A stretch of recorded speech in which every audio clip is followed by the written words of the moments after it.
최근 광주와 전남 지역에서 전화 금융 사기가 잇따르고 있습니다. 일부 수금책들이 검거되기는 했지만 피해 사례가 급증하고 있는 만큼 시민들의 주의가 필요한데요.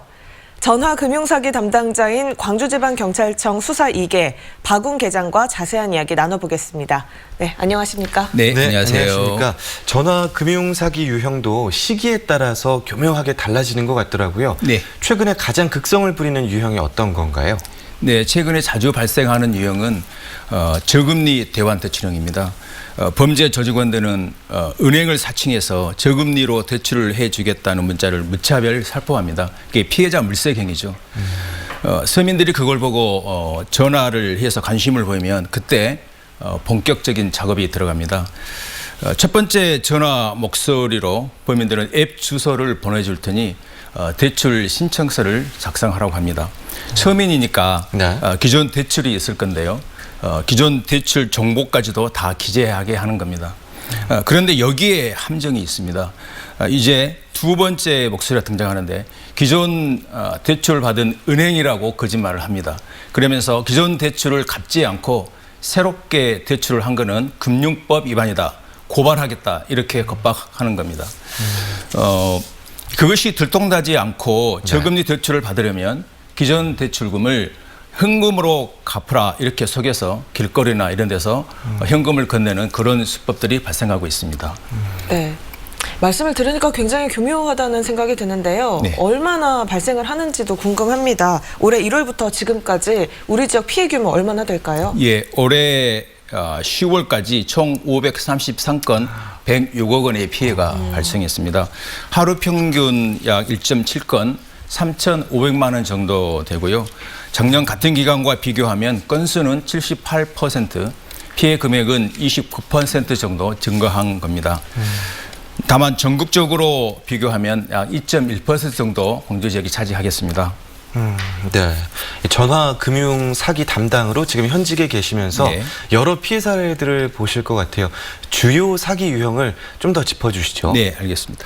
허위 결제 문자 유형인데요.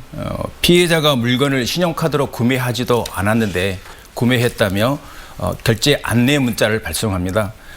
이때 범인들은 피해자의 개인 정보가 유출되어서 그런 것 같으니 대신 경찰에 신고해 준다고 하면 피해자는 그렇게 하라고 하겠죠. 이때 범인들은 피해자에게 추가 피해가 예상된다며 돈을 인출하여 전달하면 안전하게 보관해 주겠다 이렇게 속여서 편취하는 수법입니다. 네. 두 번째로 검찰 사칭형이 있는데요. 네. 검사를 사칭하여 피해자 계좌가 범죄에 연루되었다.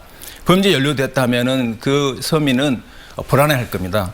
그때 범인들은 범죄에 연루됐는지를 알아보려고 한다며 계좌에 있는 예금을 현금으로 인출해서 전달하면 조사 후 확인 후에 돌려주겠다 이렇게 속이는 유형이 있습니다. 네. 또 최근에는 카톡만을 이용해 가지고 가족 등을 사칭해서 급히 돈이 필요하니까 기프트 카드를 보내달라 이렇게 속이는 수법도 유행하고 있으니 주의하시기 바랍니다. 네. 네. 이미 이런 수법들로 사기를 당했을 경우에는 어디서 어떻게 도움을 받을 수 있을까요? 예, 피해금을 계좌 이체한 경우에는 제일 먼저 해야 될 것이 112로 신고해 주시기 바랍니다. 112로 신고하시면 경찰과 피해자분과 해당 은행 3자 통화 방식으로 그 계좌가 지급정지됩니다. 만약에 지급정지된 계좌에 피해금이 남아 있다면 별도의 소송 절차 없이 피해금을 환급받을 수 있는 절차도 마련되어 있습니다. 그 다음에 출동한 경찰관에게 피해 상황을 잘 설명드리면 그것을 인계받은 전문 수사경찰이 범인을 추적해서 검거할 겁니다. 네. 마지막으로 우리 시청자분들께 당부드리고 싶은 말씀이 있다면 해주시죠. 네. 보시피싱 피해금은 회수하기가 어려운 게 현실입니다. 여러 가지가 있겠지만 핵심을 말하자면 번갈아 가면서 걸려오는 여러 사람의 전화 목소리만 믿고 은행이 아닌 도로 등에서 현금을 건네거나 계좌 이체한다는 것은 경제적 파탄으로 가는 지름길이라고 생각합니다. 이런 경우 100% 사기이니까 절대 속지 마시고 바로 전화를 끊고 112로 신고해 주시기 바랍니다. 또 기존 채무는 반드시 금융기관에 직접 방문해서 해결하시기 바랍니다. 우리 빛고울 광주에 보이스피싱 범죄가 근절되는 그날까지 광주경찰은 최선을 다하겠습니다. 네, 보이스피싱 예방 아무리 강조해도 지나치지 않을 것 같습니다. 오늘 말씀 잘 들었습니다. 네, 고맙습니다. 고맙습니다. 네.